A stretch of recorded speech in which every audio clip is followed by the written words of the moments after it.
চলে এসেছি। তো আগের ভিডিওতে দেখেছি আমরা যে কি হচ্ছিল তখন ক্রমাগত মানে যেকোনো একটা বিন্দু থেকে যেমন ধরো এরকম ত্রিভুজ ছিল, তো যেকোনো একটা বিন্দু থেকে ক্রমাগত লাইন টানা ছিল, এর থেকেই সব টানা ছিল বা কোনো একটা যেকোনো একটা দিক থেকে। কিন্তু এবার কি হচ্ছে দেখো দেখো এই বিন্দু থেকেও লাইন টেনেছে, আবার এই বিন্দু থেকেও লাইন টেনেছে, ঠিক আছে, দুদিক থেকে লাইন টানা হচ্ছে। তো যখন এরকম হবে তখন আমরা কি করবো, সেম যেমন করছিলাম। আর প্রথমত আমরা যে দিক দুই দিকে টানা হবে সেদিকে দুটো নাম দিয়ে দেবো, ঠিক আছে, এই যে আপনি দিতে পারো, এ বিও দিতে পারো। তো এখানে নাম দিয়ে আমি কি করলাম, এবার আমি এক্স এর এই বিন্দু থেকে এই বেসের উপরে দেখবো, আগে যেমন করছিলাম ওরকম কাউন্টিং করবো ঘরগুলো, তাহলে 1 2, ঠিক আছে, আবার দেখো এই বেসের উপরেও 1 2, মানে তাহলে এক্স এর বিন্দু থেকে চারটে, সরি তিনটে তিনটে ছটা, এগুলোকে যোগ করলে এখানে তিনটে ছটা, ছটা হলো।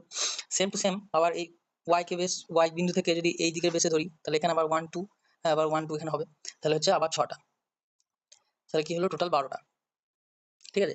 কিন্তু তাহলে টোটাল হলো 12টা। কিন্তু এখানে কি হয়, কিছু তোমার ত্রিভুজ কমন ধরা পড়ে, মানে দুইবার ধরা পড়ে, সেটা কি করে বুঝবো? তো যেখানে যেখানে পয়েন্ট, এই যে দুটো বিন্দু থেকে টানা হয়েছে, এই দুটো মানে যে বিন্দু থেকে টানা হচ্ছে সেই দুটো ছাড়া বাকি যেখানে যেখানে পয়েন্ট সৃষ্টি হয়েছে সেইগুলোকে গুনো। দেখো এখানে একটা পয়েন্ট, ঠিক আছে, আবার এখানে একটা পয়েন্ট, এখানে একটা পয়েন্ট, এই একটা পয়েন্ট, তাহলে চারটে, ওই চারটে পয়েন্টকে মাইনাস করে দাও, তাহলে উত্তর হয়ে যাবে 8। এটা সঠিক আনসার হয়ে যাবে 8। যেমন দেখো পরেরটা, এটা আসি দেখো, এটাও তুমি এই বিন্দু থেকে টানা হচ্ছে, আবার এই বিন্দু থেকে টানা হচ্ছে, তাহলে এক্স ওয়াই এরকম করে নাম দিলে, ঠিক আছে।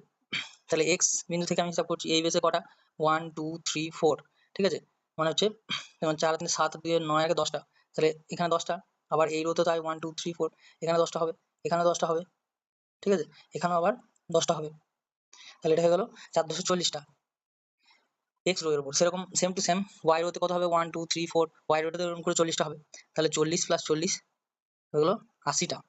এবার দেখতে হবে কিছু পয়েন্ট আমাদের, হ্যাঁ ওই দুটো পয়েন্ট ছাড়া যে যে জায়গায় পয়েন্ট তৈরি হয়েছে, দেখো এখানে একটা, এখানে একটা, এখানে একটা, এখানে একটা, তাহলে এখানে চারটে, 5টা 6টা 7টা 8টা 9টা 10টা 11টা 12টা 13টা 14টা 15টা 16টা, 16টা পয়েন্ট সৃষ্টি, তাহলে 16 এখান থেকে মাইনাস করো, 16 এখান থেকে মাইনাস করলে কত হবে, অ্যান্সার হবে 64, ঠিক আছে। তাহলে তোমরা এইটা, এই যে 3 নম্বর রয়েছে, এটা তোমরা পড়ে আমাকে কমেন্টে জানাও।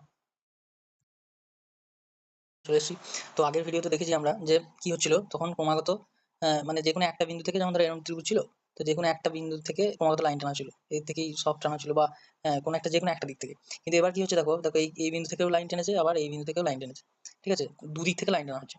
তো যখন এরকম হবে তখন আমরা কি করবো, সেম যেমন করছিলাম। আর প্রথমত আমরা যে দিক দুই দিকে টানা হবে সেদিকে দুটো নাম দিয়ে দেবো, ঠিক আছে, এই যে আপনি দিতে পারো, এ বিও দিতে পারো।